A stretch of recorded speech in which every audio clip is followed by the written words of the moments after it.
Welcome to Mount Vernon. I hope you enjoyed your tour, many of you, just coming from the mansion. My name is Jamie Bosket. I'm Vice President of Mount Vernon in charge of all of our guest programs. So I'm particularly pleased to see you all today and to be with you for this special ceremony. We're, of course, honoring George Washington's 280th birthday today, and so it's no more fitting time for students, faculty, staff from George Washington University to be here, so we're very pleased to welcome you.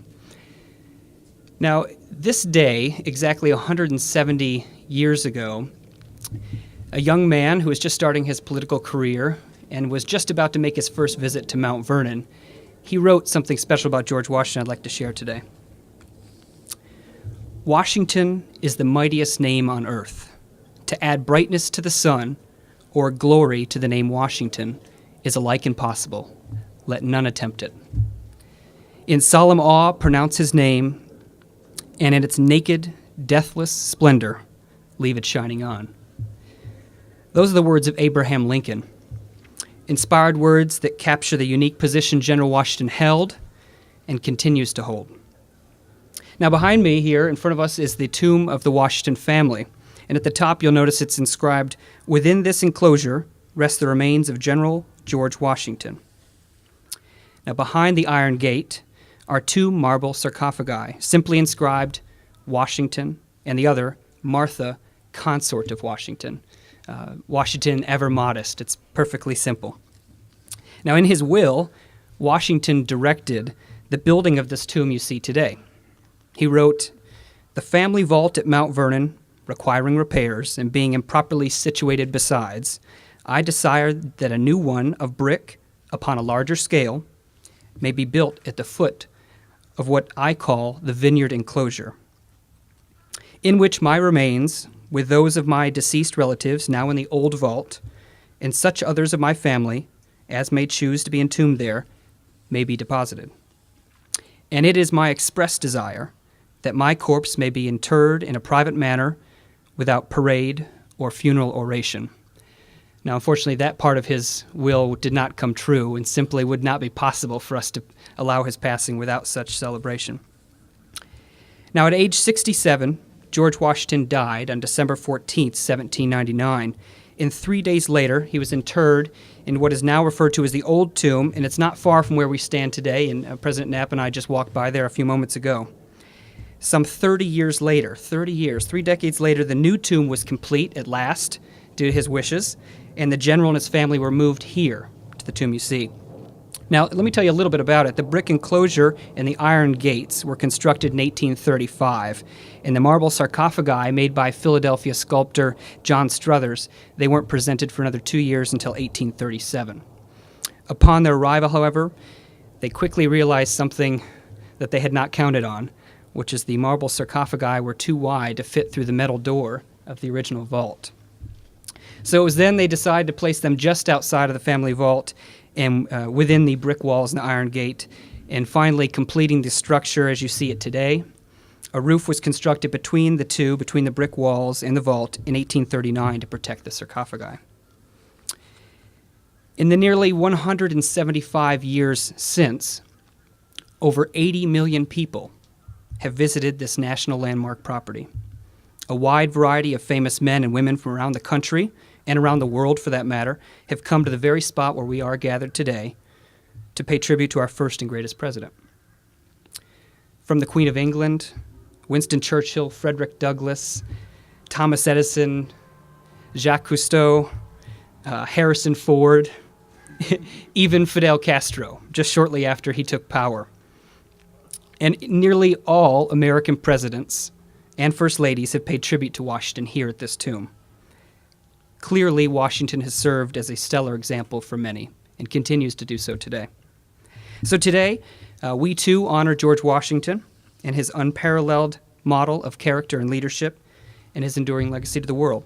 So why don't we begin our ceremony by asking Dean Peg Barrett, Dean of the Columbian College of Arts and Sciences, to lead us in the Pledge of Allegiance.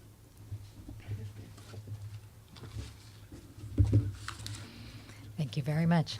I pledge allegiance to the flag of the United States of America and to the republic for which it stands, one nation, under God, indivisible, with liberty and justice for all.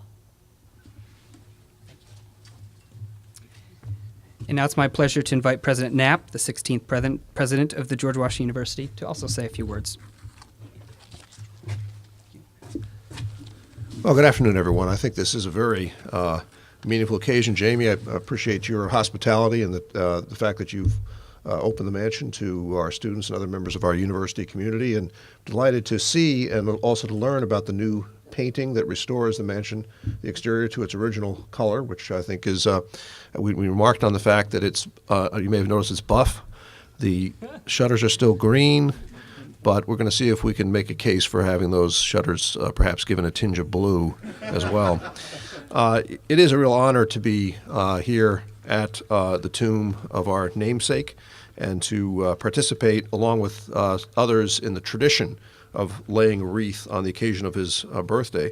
I'd like to acknowledge and to thank the Mount Vernon Ladies Association, really kind of extraordinary organization, institution, which invented the whole concept of historic preservation in this country, and which has done so much over so many years to revive and to save the estate for future generations. We were talking about the fact that they were kind of designed as an organization to bring the country together with representatives of the states, both North and South, on the eve of the Civil War, in the hope that their doing so would encourage and inspire sentiments of unity across the nation that was about to be divided over the issue, as you know, of slavery. And of course, we're also here not far from the grounds where this complicated history of George Washington's relationship to slavery are commemorated by a memorial to the slaves who lived here.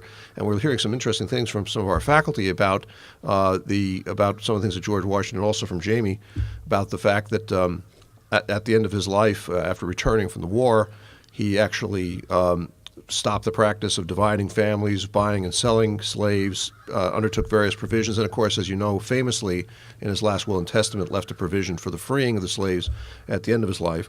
And this, of course, is a symbol, I think, of what it means for him to be such a strong symbolic presence for our nation and for our university, because he does embody the emergence of our country from its complicated history, in which he stands as a symbol for freedom and democracy, not only here but around the world, a symbol cited by the Reverend Dr. Martin Luther King, Jr., for his adherence to and his aspirations for democracy, but also stands for the continuing need for our country to progress in realizing what was already implicit in that vision of freedom and democracy.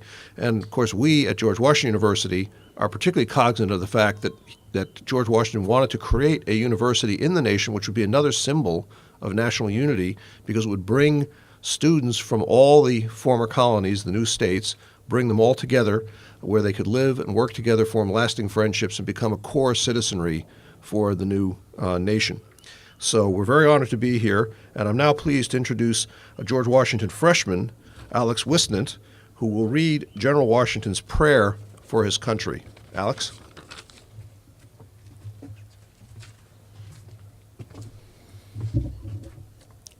I now make it my earnest prayer that God would have the United States in his holy protection, that he would incline the hearts of the citizens to cultivate a spirit of subordination and obedience to government, to entertain a brotherly affection and love for one another, for their fellow citizens of the United States at large, and particularly for their brethren who have served in the field, and finally, that he would most graciously be pleased to dispose us all to do justice, to love mercy, and to demean ourselves with that charity, humility, and pacific temper of mind which were the characteristics of the divine author of our blessed religion, and without an humble imitation of whose example in these things we can never hope to be a happy nation. Amen.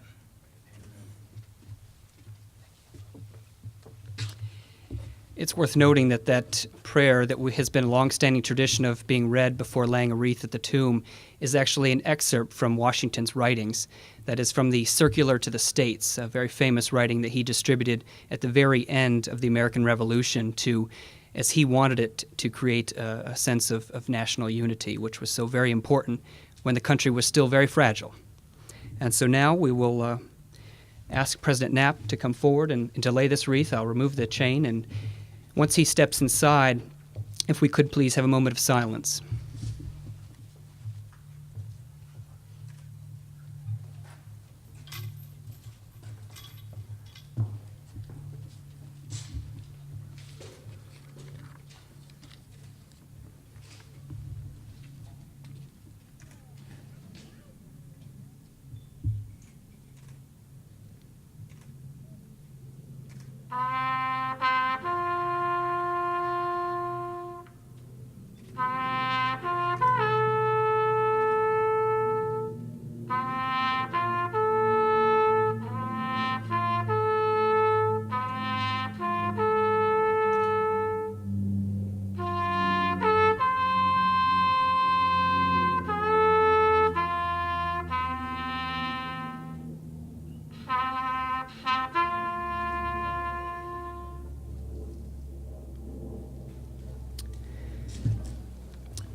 you, sir.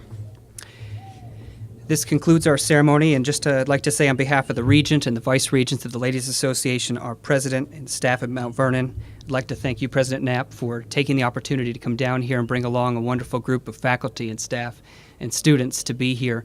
I hope this could become a tradition as we hopefully give you all a greater sense of pride in the great namesake of your university. So thank you all for being here, and enjoy the rest of this lovely day.